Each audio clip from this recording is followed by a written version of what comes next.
Hello and welcome to Arise America. I'm Debbie Turner Bell. In the news today, shocking gun violence over the holiday weekend in Chicago, leaving the city with numerous casualties and dozens injured, many today asking why. And Israel calls up 1,500 reservist troops as the border conflict mounts between Israel and Hamas along the Gaza Strip.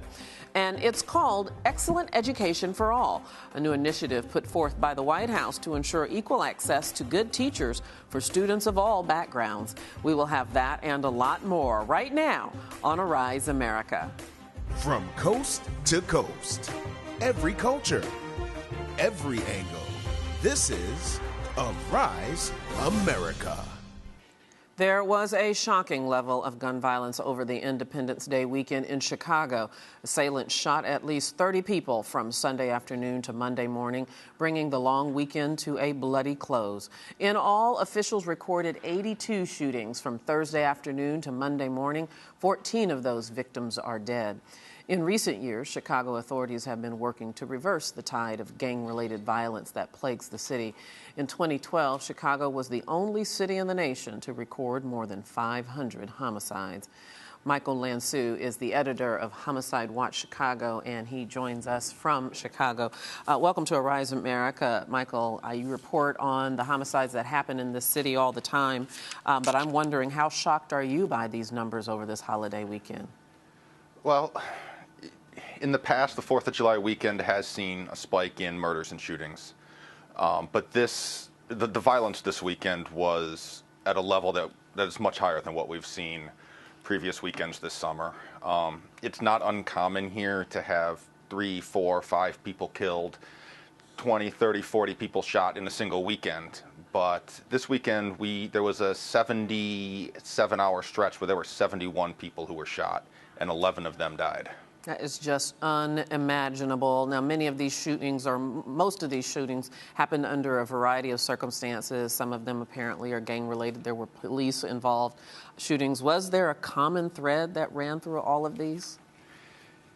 You know, the common thread is the location. A majority of these shootings happened on the west side and the south side of Chicago, two areas that have been notorious for gun violence in the past couple of years.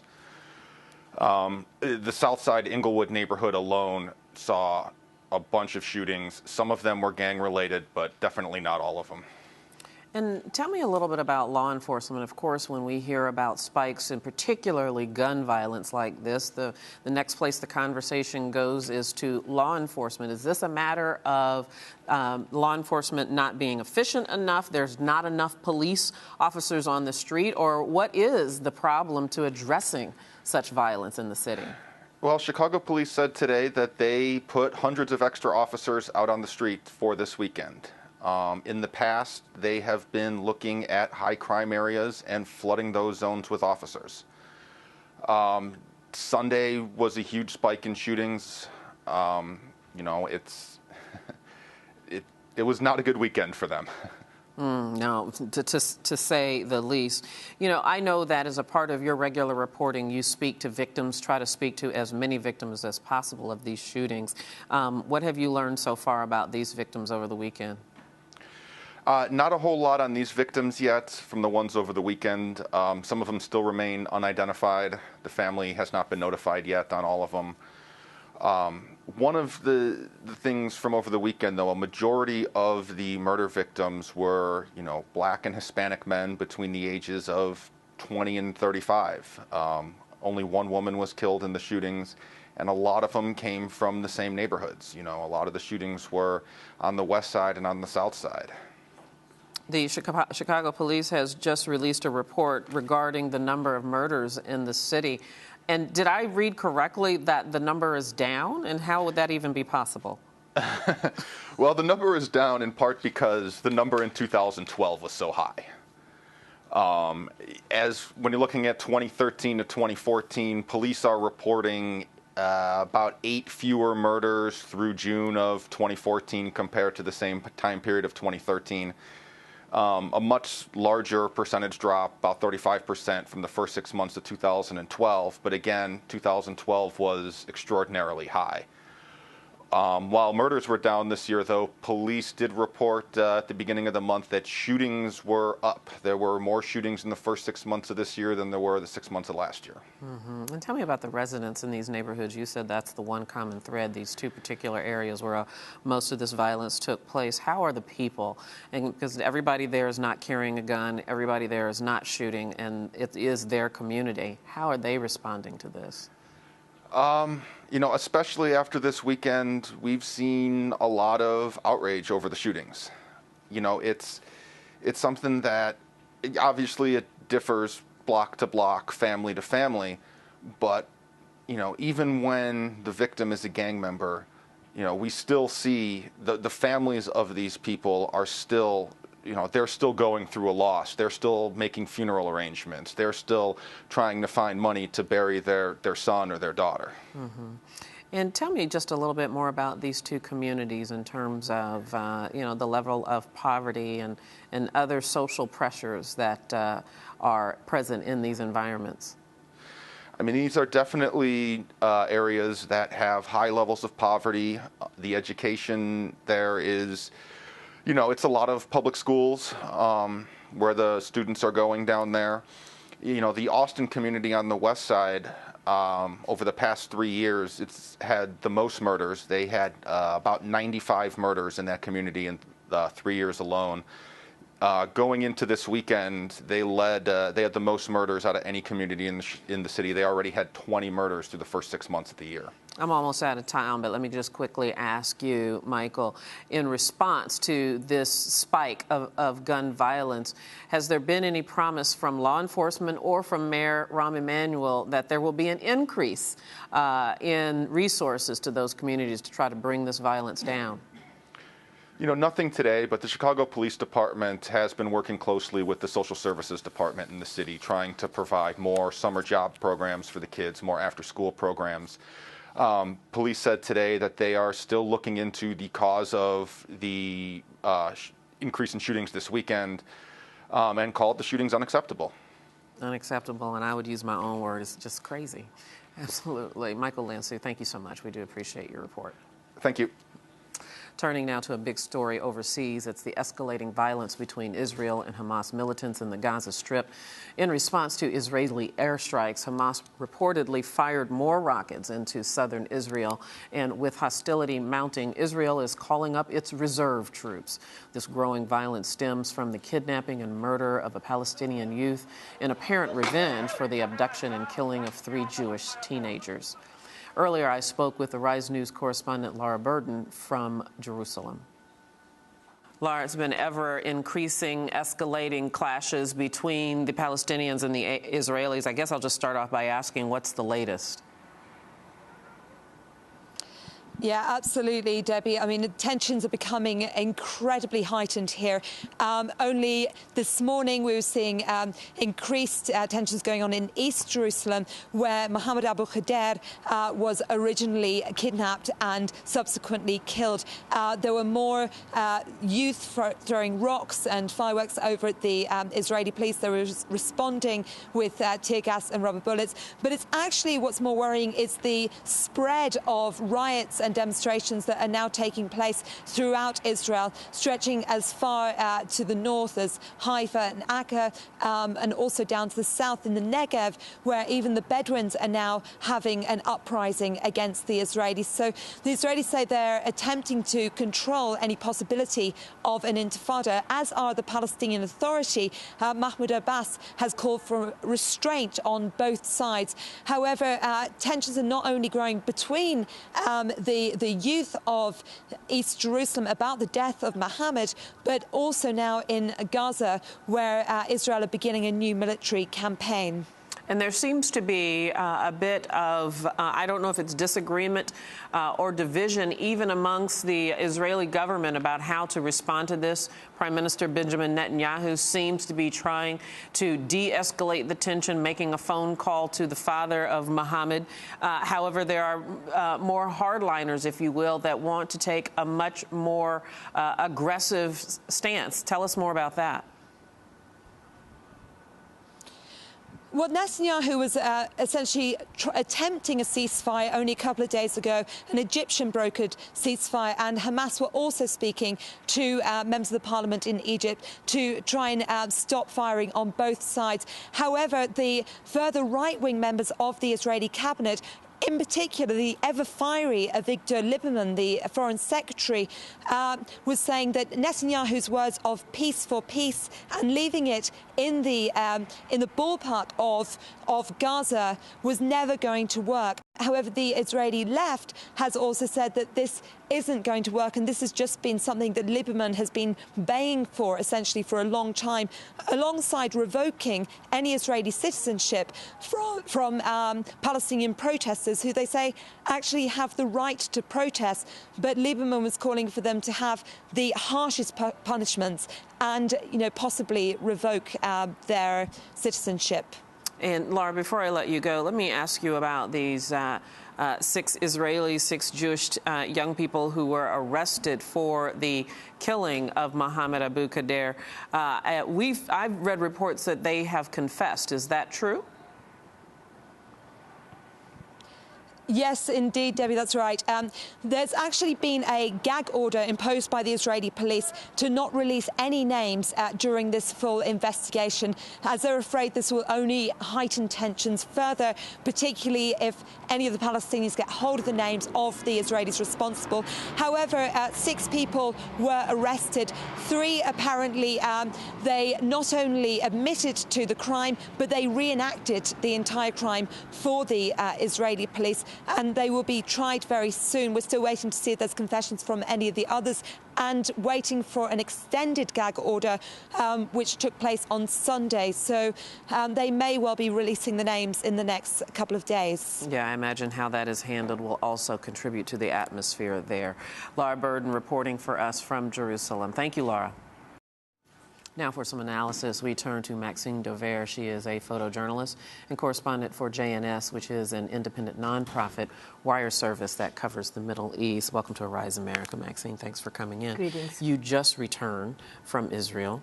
You said that you left on the day that they announced or found the 3 Israeli teens' bodies. That's correct. Tell me, what was the atmosphere like? On those moments, it was shocking. It was emotionally shocking, although people intellectually probably understood much earlier that the boys were not likely to be found alive. There were rumors about the tape, initially rumors and then confirmation about shots that were heard on the tape. And now that the tape is online, those, of course, are confirmed. Right. And you're referring, let me just jump in for our viewers to make sure that they understand, you're referring to the emergency call that one of the boys was yes. able to pull out a cell phone and made a whispered call to the police emergency, the 911 operator effectively. And in that call, which went on for 2 minutes and 14 seconds, shouts and screaming and shots and then singing of success by the kidnappers were heard on the tapes. A bit inhumane. Indeed, indeed. I'm just wondering, even then, which was a week or so ago, right? No, that you were there. That, it was, yes, you're right. Was the sentiment of the Israelis more of an outrage or an anger? Can you describe the emotion? With great sadness, and it was great, obviously, fear that the boys would be found as they were, dead in a field somewhere. And it was a great point of unification. I was at a Sunday rally the day before the announcement was made, when some glimmer of hope wanted to be left there. And it was a rally that brought together every element of Israeli society, from the religious to the secular, from the aggressive to the less, to the peaceful, all concentrating on bringing some comfort to the families who most understood would be in deep mourning much sooner than later, as it turned out. Performers from across the board of Israeli culture sang, each of them a single song. and they rose in emotion as the evening progressed. And let's jump forward, of course, almost immediately. Then what is believed to have been a revenge killing. Mohammed Abu Qadir was taken and killed, burned alive, we believe. And the leaders, Mahmoud Abbas has condemned the violence. Benjamin Netanyahu, of course, has called this young man's father, the Palestinian teenager's father, hoping to de-escalate, to tamp down the tension. But is that enough? Or are there enough people on the fringes that might push this? It's a start. Are the people on the fringes? They've always been on the fringes. Should the extremists have each other to fight with? Yes, I believe they should. But the majority of the people, whether on the Palestinian side or the Jewish-Israeli side, want to live life. I was in a development called Rawabi, which is a city that will eventually house some 30,000 families in spectacular new towers built out of the mountains, out of the deserts. That's what people need. They need housing. They need housing in Tel Aviv. They need housing in Rawabi. They need housing in Ramallah, and they need housing in Jerusalem. They need to be able to go to their jobs and have their kids come home safely.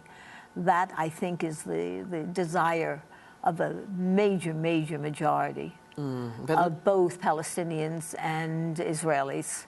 But that notwithstanding, we know now that Israeli troops are moving into what many would interpret to be a combat position, calling up reservists. What do you make of that? Look, Israel is a very small country, and it relies on a civilian army in the main. The focal standing army, obviously, is military trained, and the reserve call-up are men and women who are doctors or nurses or lawyers or truck drivers or restaurant keepers. They are there to protect their homes. Will the show of force be enough to stem this rocketry that is attacking the southern part of Israel? Certainly that would be the hope. If needs be, those rockets you're launching places have to be taken out. You can't live a life with sirens going off 3 or 4 times a day. How do you raise a child in that atmosphere? How do you raise a child without it being hit in its nursery school by a bomb, by a rocket? If Israel needs to defend its civilian population, it certainly will, and it has the capability to do so. Yeah, and it certainly has shown that it has the capability to do so. That leads me to my last question before we have to stop, and that, of course, is that Hamas has vowed to avenge the death of this teen, and I wonder how they would be able to do that. Look, the attitude in Israel and the attitude of Hamas are diverse and completely on opposite points. Israel seeks to live and not to eliminate either its neighbors or any mass of its neighbors' population. Hamas, on the other side, demands the execution of Israel, if you would. It wants to see Israel non-existent. That's not going to happen. Israel will protect its people and its statehood, as any sovereign state should. Can the Palestinian Authority be able to maintain enough strength to overcome the negative demands and the negative positions of Hamas? That certainly would be the hope. And many in the Israeli government are in favor of a two-state solution. Two-state solution that would give each people the ability to live in its own culture and raise its children in safety. Yes, indeed. We'll have to stop the conversation right there, but Maxine Dover, thank you so much. Nice to meet you. We move on to other news. Washington State issued its first retail marijuana licenses on Monday. The store will be allowed to open for business tomorrow morning, making Washington the second state after Colorado to allow retail sales of recreational marijuana. Many are expecting high prices and shortages with the launch of these new businesses. There was a limited harvest of marijuana by licensed growers and processors. Washington has so far licensed fewer than 80 growers out of the more than 26,000 applicants, and only a fraction of their crops has gone through required lab testing. And a Detroit court issued its first sentences in a mob attack of a man suspected of hitting a boy with his truck. The judge sentenced one defendant to a minimum of 6 years in prison and the other to 3 months probation. Both men pleaded guilty to assault in exchange for having attempted murder charges dropped. 2 more defendants will be sentenced on Thursday. And opening statements began today in the trial of a friend of the accused Boston Marathon bomber. Authorities accuse him and his roommate of removing items from the alleged bomber's dorm room just days after the bombing. He's pleaded not guilty to obstruction of justice and conspiracy charges.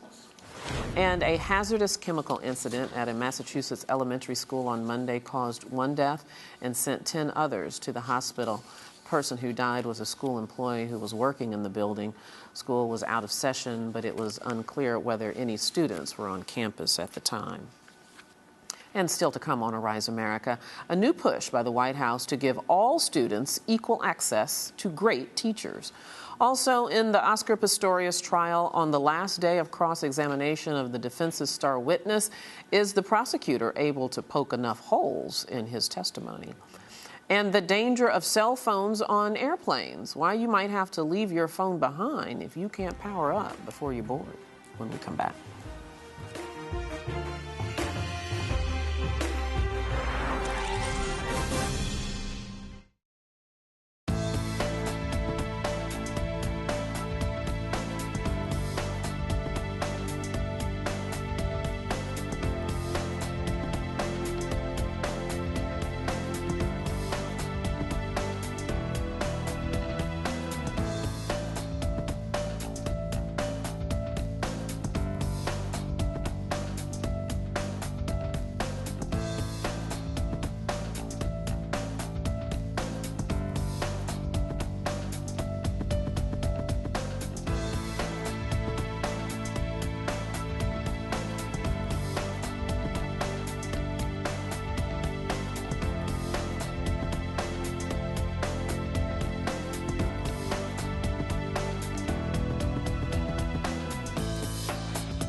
U.S. President Barack Obama is taking steps to stem the overwhelming flood of illegal immigrants entering the country.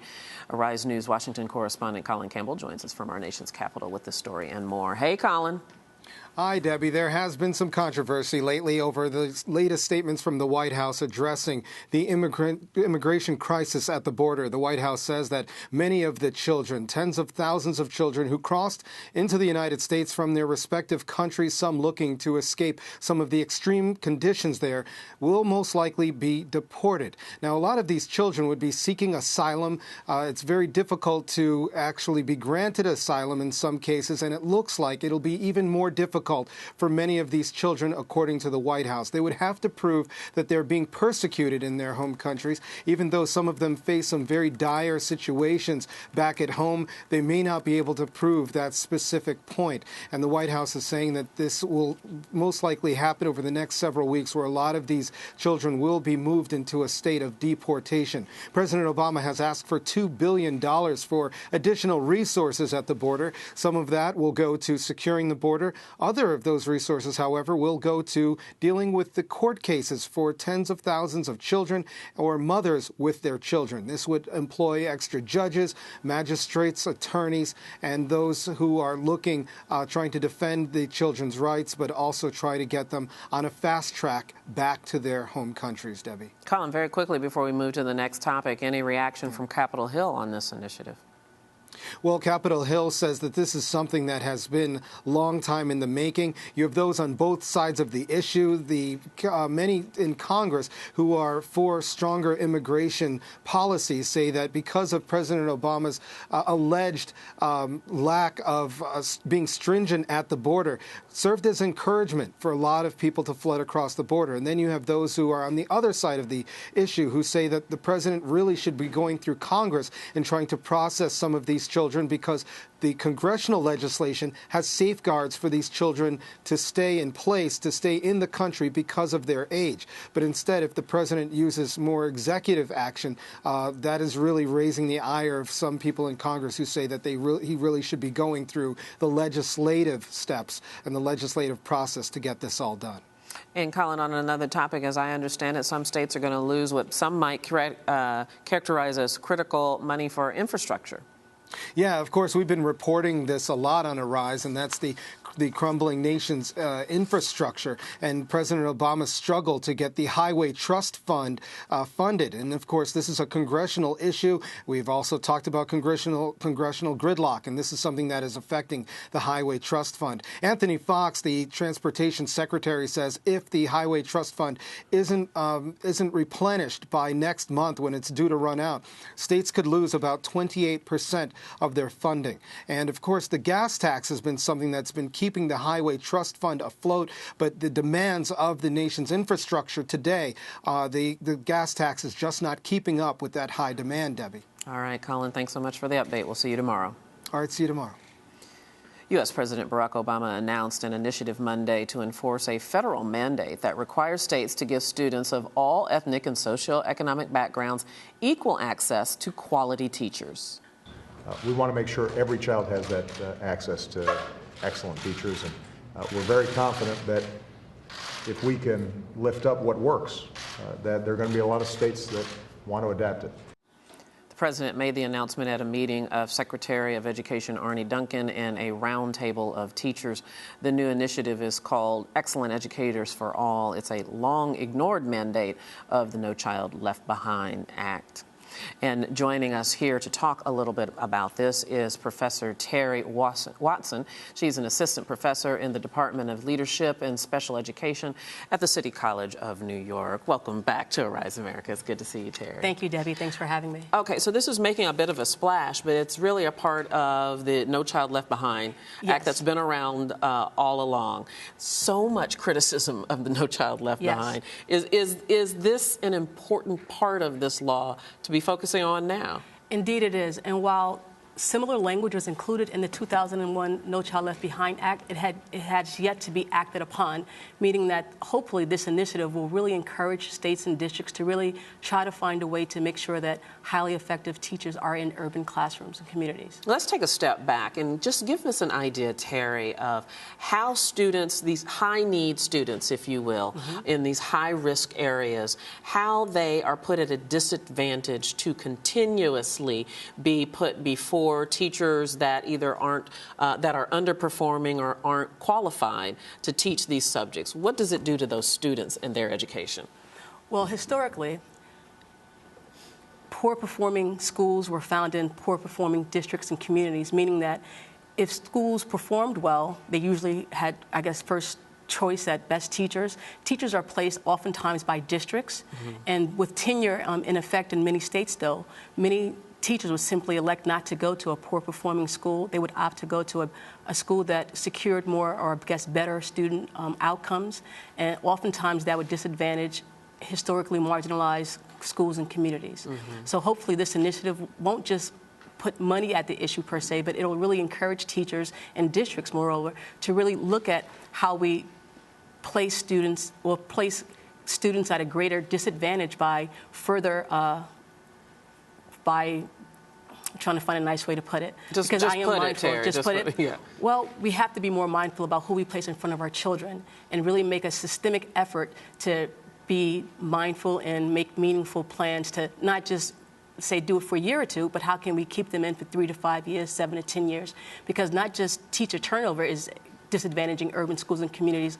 Poor student outcomes are further redlining these children. So you still found a nice way to say that. Thank you. This initiative really has 3 parts. Take us through it. How does it work? Right. Well, the very first part calls for schools, or rather for states, to have a plan by April of 2015 to have an education equity plan to really show the federal government what they're doing to place highly effective teachers in schools that have been historically marginalized.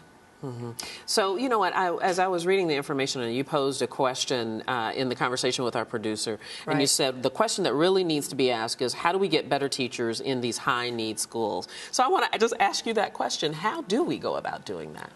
Well, we have to really have, I guess, begin with the end in mind, meaning going to schools of education and really talking to students who are hoping to become teachers and telling them just what's needed in these schools so that there is a will, meaning they want to be there and know that while the realities they face may be a bit dim, the opportunity for growth and student success is still there, and we want them there, meaning we need them in urban schools and communities because teachers matters. Teachers are the most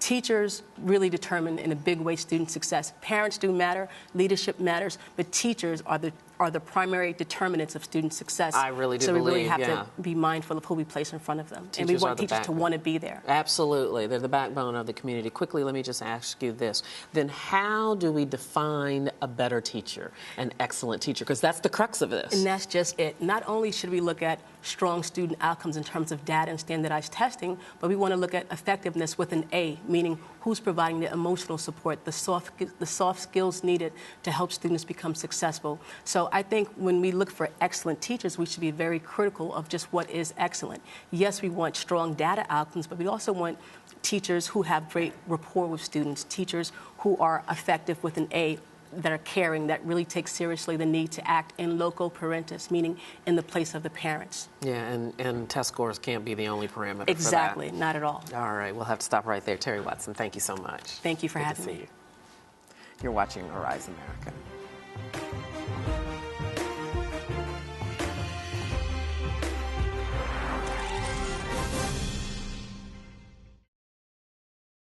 Here at Arise America, we want to bring you news from a different perspective, and not just news, but analysis as well. There have been social media accounts from supposed fellow soldiers that say that he deserted the Army and he doesn't deserve to be rescued. That will be something that the Pentagon or the U.S. Army officials will have to determine on a legal basis.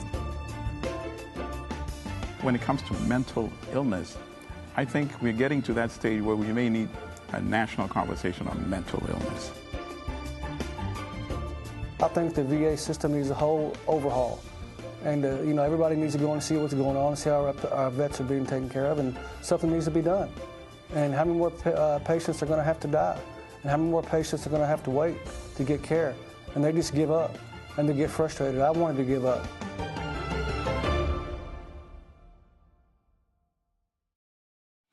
The situation between Ukraine and pro-Russian rebels is growing more dangerous.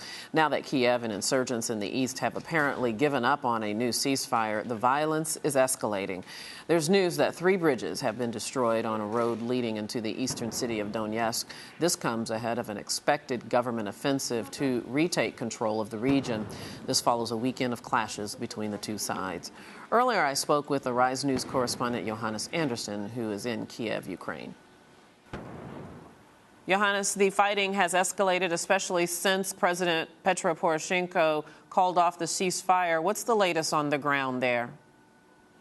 Well, as you know, the latest is that some of the former strongholds of the Russian pro-Russian rebels, Slavyansk and Kramatorsk, has been abandoned by these pro-Russian rebels. So the Ukrainian forces are celebrating victories.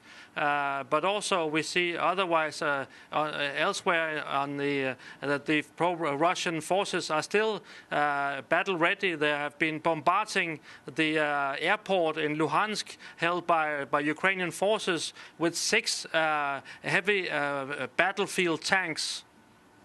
And what's the attitude in these towns that have been quote unquote liberated? What's the attitude there in those towns by the people, and are they able to get more services now? Well, it's quite remarkable because there hasn't been any really free media in there for the last weeks, and there was the only Russian media has been able to work there. And there was this feeling, this picture came out that almost the half of the city was in ruins. We see only a few houses have been shattered by occasionally a mortar fire. So the destruction is much less than we would have expected. And people are much more happier also to see the Ukrainian troops as we would have maybe have been expected. The Ukrainian army are now handing out food and medication to the local citizens, and they are quarreling among each other, of course. But they are generally happy, and now they're able to sleep. At least there's no fighting anymore, and but they still don't have electricity and water supply. But that will become in a few days. Let me add in here, Johannes, what made the difference? For weeks now, it seems that the pro-Russian rebels have been able to seize government buildings and towns almost without resistance from the Ukrainian forces. What has happened that has made the Ukrainian forces more formidable now? Well, first of all, the Ukrainian forces started an offensive when the ceasefire ended last week, and they have been the pro-Russian forces have been on the defensive the last days or so. But they actually retreated, organized from Slavyansk and also from Kramatorsk, and you might say that they entered those cities some 3 months ago, only carrying automatic rifles, and now they abandoned those cities 3 months later. With tanks and heavy armored vehicles, still preserving that battle force, fighting force they have. So they might be preparing for a counterattack using the main city in the region, Donetsk, as their main base now. And talk a little bit about the international pressure as well as frustrations that have developed over time as the pro-Russian rebels were gaining more territory. Well, it would seem that Russia's traditional friends, you might say, in Europe, Germany and France, they have been trying to really engage Russia in some kind of solution of this whole conflict, and they have been trusting Russia during this ceasefire that has now been ended, terminated, that Russia would actually do something really, to destabilize, to de-escalate, this whole conflict. But Russia hasn't delivered, and so especially Germany have had to give up and give in to Ukrainian pressure and also to American pressure to let the Ukrainians restart the military action. Johannes Anderson reporting for us from Ukraine. Thank you, Johannes. In Afghanistan, a tense situation may become worse. Election officials declared former World Bank official Ashraf Ghani the winner of last month's presidential runoff election. The preliminary results threatened to divide the already troubled nation along ethnic lines. Ghani won 56.4% of the vote in the two-candidate runoff election on June 14th. In the first round, he finished second behind Abdullah, who is a former anti-Taliban fighter. Ahead of today's results, Abdullah told his supporters that there was widespread fraud, and he accused the Independent Election Commission of being involved. Abdullah is of mixed ethnicity and draws support from the Tajik minority. Ghani has support from the Pashtun tribes. Many are concerned that this divisive election could result in the eruption of tribal fault lines and instability as Western troops prepare to leave. Time now to take a look at the other news capturing headlines around the globe in our Arise News World Wrap.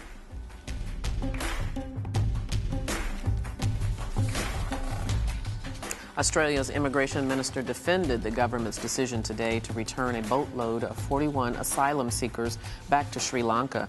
Meanwhile, the nation's high court issued a temporary injunction Monday to prevent the repatriation of an additional 150 Sri Lankans. Human rights groups fear that they could face persecution back home. Also in the news, a Vietnamese military helicopter crashed Monday near Hanoi, killing at least 16 people on board and seriously injuring 5 others. The air crew was on a parachute training mission when the helicopter crashed about 15 minutes after takeoff. And German Chancellor Angela Merkel led a business delegation to Beijing. The two nations are promoting trade with each other. Germany is China's largest trading partner in Europe, while China is Germany's biggest partner in the Asia-Pacific region. Merkel said discussion will soon also cover social issues and human rights concerns. And thousands of thrill seekers ran with fighting bulls through the streets of northern Spain on Monday.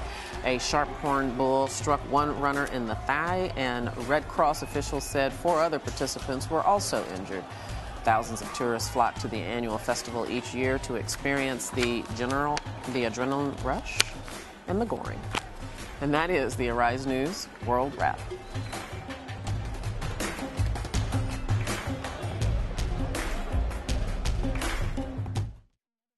If I was building my own news network, I think I'd want broad, in-depth knowledge of important issues throughout the world. I would want to recruit a fairly diverse staff that had different life experiences before they came to the news. We want to see how we can help ourselves and help benefit other people, not just see what's up with the celebrities and where they're going and traveling and buying this and buying that. Arise News, every culture, every angle. One of the great things about Arise News, it is truly a multicultural global channel that is paying attention to communities of all different kinds, not just here in the United States, not just in Africa, but all around the world, as we're giving a voice to the people that don't traditionally have the kind of a voice that a mass media organization can have. You're getting here at Arise News that you're not going to find at the other networks is a unique perspective, and I think that's part of what Arise is here to do.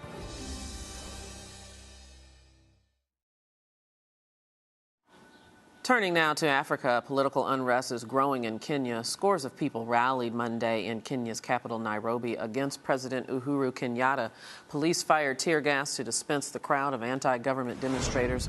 This comes on the heels of a string of violent attacks over the weekend. This adds to a sense of increasing insecurity and rising political tensions. Earlier, I spoke with the Arise News East Africa Bureau Chief Jeff Koinange, who is in Kenya. Jeff, the opposition has demands of the government. They rallied today. First of all, just tell me how big and how effective was the rally? Well, it started off pretty small, Debbie. It was about 4,000 or 5,000 people, but by the time the principal players, if you will, arrived, it grew to about 30,000, 40,000. So there was a significant number of folks, especially since today was a Monday. It was supposed to be a working day. So the crowds were there chanting, singing, celebrating, if you will. Very little violence in the rally itself. There were pockets of violence outside and afterwards. What was achieved? Well, a lot of talk, if you will. Very little action going forward so far, Debbie. It's my understanding that the opposition leader, Raila Odinga, was the keynote speaker. Did he have anything new or provocative to say? Well, look, the one thing that came out of it is, he said there were high prices for basic commodities. And he says if the government doesn't bring down those prices, he was going to call for a boycott of some of the companies providing the products. Well, Debbie, this is Africa. You know well that you can't just put a blanket ban on consumer products because there's not that much competition, especially with basic goods. That's not going to go down very well. That'll definitely backfire going down the line. Other things that came out of it, well, a lot of negative ethnicity, something we don't need right now in Kenya. The level of negative ethnicity and hate has been growing, especially in social media, people attacking each other literally along tribal lines.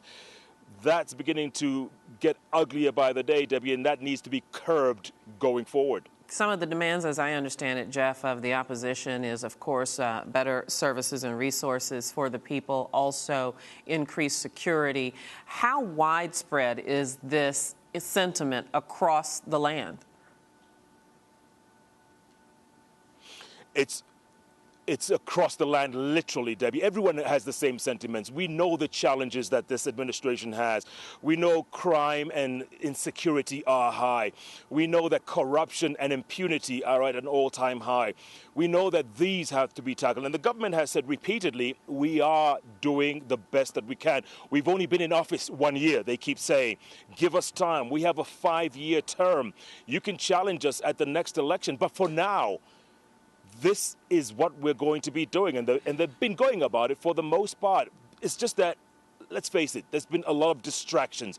All these calls by the oppositions, let's do this, let's do that, let's meet, let's have a national dialogue. Well, the president and his administration keep insisting we have a government in place. If you want to talk to us, you want to have a cup of tea, come to State House, come to my house. I don't mind. But when it comes to running the show right now, we're in charge, they keep saying, Debbie.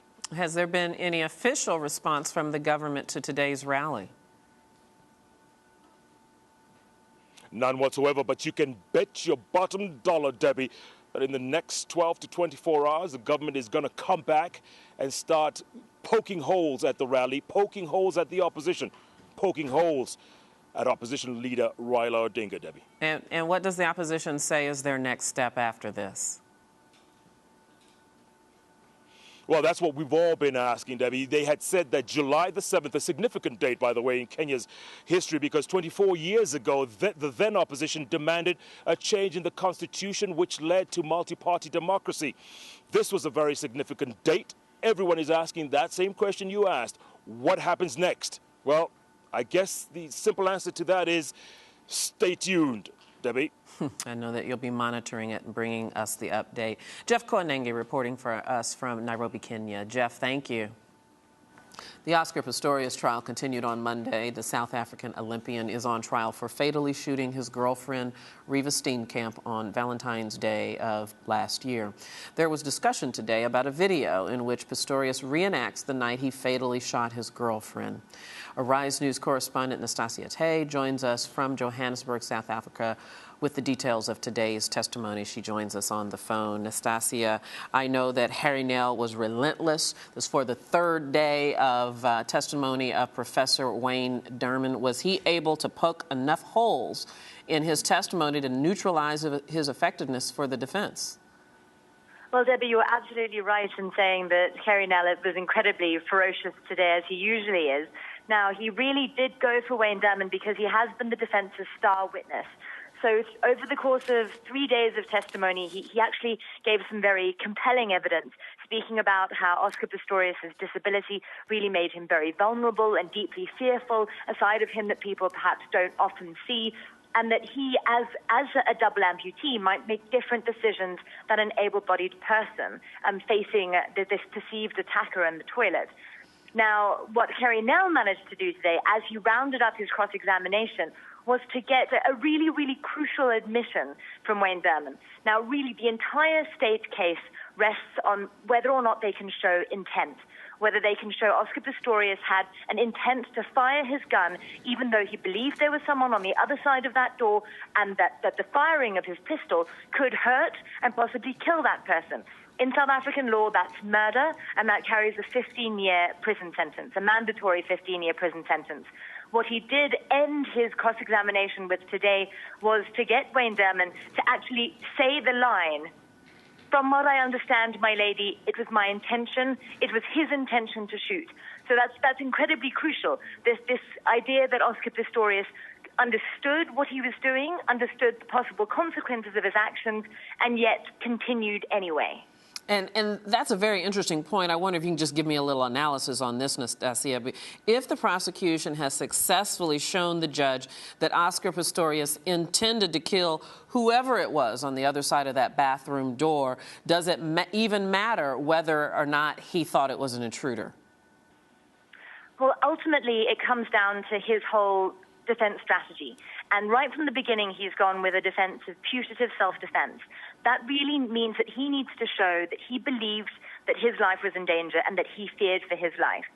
The putative element of it means that he doesn't necessarily have had his life be in danger, but he genuinely, in his state of mind, needs to believe that that was the case. That's why so much of the testimony has really revolved around his mental health. That's partly why we had to have this 30-day adjournment where we had this independent panel assess that. Now, there's a lot that one can argue, particularly around Wayne Derman being a sports physician. Is he really in a position to be able to pronounce on Oscar Pistorius' intent? How can anyone who isn't Oscar Pistorius know what exactly was going through his head? These are all questions that the judge is going to have to answer. But ultimately, within South African law, there are different levels of intent that constitute murder. It can be premeditated if you wanted to shoot someone and you shot them and they died. It could be indirect if you fired without necessarily meaning to hit a particular person and killed somebody. Or, and this is the crucial one, dolus eventualis. It's a Latin phrase that basically means you recklessly proceed even though you understand the possible consequences of your actions. And that's really what we're teetering between. Murder under dolus eventualis or culpable homicide, which is very similar to manslaughter in the U.S. And the reason why it's so crucial for the defense to try to show that he really did genuinely fear for his life is that if he gets culpable homicide, that has no mandatory prison sentence whatsoever, whereas murder carries a mandatory 15-year prison term. I'm running out of time just a little bit, Nastasia, but I want to ask you two things. A little bit about this video of Oscar Pistorius' reenacting of the night of the shooting that leaked. Is there, first of all, any indication that this tape will be entered in as evidence? And is there anything that you know of that that is demonstrated on the tape that can help either the prosecution or the defense? Well, so this video, Debbie, is of Oscar Pistorius reenacting what happened that night. So you see him on his stump, so not wearing his prostheses, holding out his hand as if it's a gun, and you see him actually carrying his sister Amy down the stairs as if she was Reva Steenkamp. And this was a reenactment that was carried out by a U.S. firm called Evidence Room. Now, this was leaked to an Australian broadcaster. It was run as part of a documentary show on Sunday evening. Now, the Pistorius family, through their lawyers, have said they're absolutely furious about this. It was a very tense atmosphere in court today. They said that it was an absolutely staggering breach of trust. By my understanding, there was some agreement in place that this would only be played or broadcast after the end of the trial. Now, none of this has been handed in as evidence. Both sides, the defense and the prosecution, have indicated that they aren't going to be discussing it in court at all. And in fact, there was no discussion of it, even mention of it in court. This is something that the defense, because they're the ones who commissioned it, would potentially introduce. They've chosen not to do that. They have their own reasons for that. And we do expect that they'll actually wrap their case tomorrow. So no further evidence expected necessarily beyond tomorrow morning. Nastasia Tay reporting for us from Johannesburg, South Africa, as always. Thank you, Nastasia. Cheers, Debbie. Time now to check to see what's making headlines across Africa today.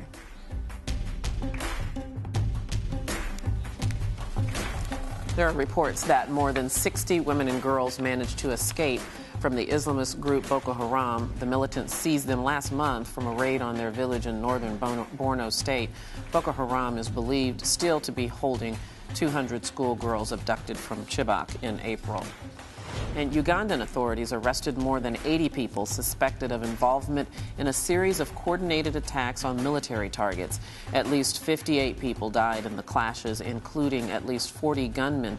The attacks took place in western Uganda near the border of the Democratic Republic of Congo. There are now fears of the possible resurgence of a Ugandan rebel movement based in the DRC. And in Kenya, police are searching for the gunman who killed a Russian tourist in the port city of Mombasa. Authorities said the incident was a robbery and not linked to terrorism. Kenya has blamed al-Shabaab militants for bombings and other attacks in the area aimed at harming Kenya's tourist industry. And that is the Arise News Across Africa report.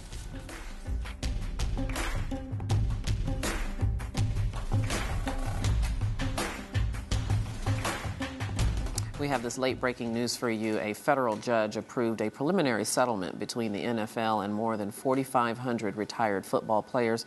This brings the two sides closer to ending a lengthy legal battle over the league's financial responsibility to help cover the cost of treating players who suffered concussions. As we learn more, we will report that to you, of course. Airport security officials have announced new safety procedures. The TSA is requiring passengers flying to the U.S. from some overseas airports to power up their electronic devices before boarding or risk having to leave their cell phones behind, as well as laptops and tablets. Officials are concerned that terrorists could turn a cell phone or other electronic device into an undetectable bomb. Jeffrey Price is a leading expert on aviation security. He's the lead author of the textbook Practical Aviation Security, Predicting and Preventing Future Threats, and he joins us from our bureau in Washington, D.C. Welcome to Arise America, Jeffrey. So first of all, tell me a little bit about this concern. Is there, as far as you understand, evidence that terrorists are trying to use devices like cell phones to hide bombs in? This isn't an entirely new type of approach. If you remember way back into the late 80s and early 90s when laptops were first coming into the marketplace, you used to have to turn them on at the screening checkpoint. But very few people carried them at the time. They were very much a novelty, very expensive at that time. And that was done to show that it was a working electronic device, that it was not concealing a bomb. So this is kind of history coming back to haunt us a little bit. In this case, what the Homeland Security Department has said is they feel they've got some intelligence that indicates that people might try that type of device, a laptop or a cell phone or a tablet, and construct a device within that electronic device, construct an explosive. Are you aware of anything specific, though, that prompts it at this time? The Department of Homeland Security has not pointed to a specific threat, but this is very reminiscent of the air cargo plot that came out a few years ago from Yemen, where there were explosives concealed in printer cartridges, and they were shipped on air cargo. What TSA did at that point in time is immediately ceased the shipment of all printer cartridges on air cargo, which makes you wonder, well, couldn't I just put the device in something else? Sure, but in that case, the intelligence indicated that that was the type of attack that was being attempted, and there might be other similar devices in the system. So this is very reminiscent of that. It sounds like they've got some intelligence that says some people have put together some explosives in electronic devices, so let's pay more attention to that now to see if we can either stop that threat or get them to go away for a while and come up with something else. Jeff, this threat notwithstanding, can you give us sort of an update on what security experts are looking at or should be looking at in terms of the latest technological security threats? Exactly. What you're looking at today is simply a maturity of what we've looked at for the past 60 years in aviation security, where you need to look for devices that are less detectable by existing technology and devices that are easier to use, idiot-proof, if you will. You want something that's going to work without too much human interaction, push a button, plunge a detonator, and it just goes. Because the terrorists are always trying to develop technologies and processes that will bypass whatever technology we have. So we move a step to catch up, they try and move a step ahead of us. Of course, we have not had a major terror incident against an airplane in quite some time. Do you feel like we have sort of been lulled and we being the American public, into some sort of false sense of security? I hope it's not a false sense of security. What I find encouraging about this type of announcement is it lets everyone know that there's still a threat, that the threat has never really gone away. It's just that the intelligence communities worldwide have done a really good job of deterring and preventing future attacks since 9/11 or subsequent attacks. And it lets everyone know that the threat still exists, it's still out there, but that people are still paying attention. We haven't gone back to sleep. Yeah, we do have to pay attention, and now we also have to make sure we bring our charge cables with us and make sure our phones are charged when we travel. Jeff Price, thank you so much. It's good to talk to you. Thank you.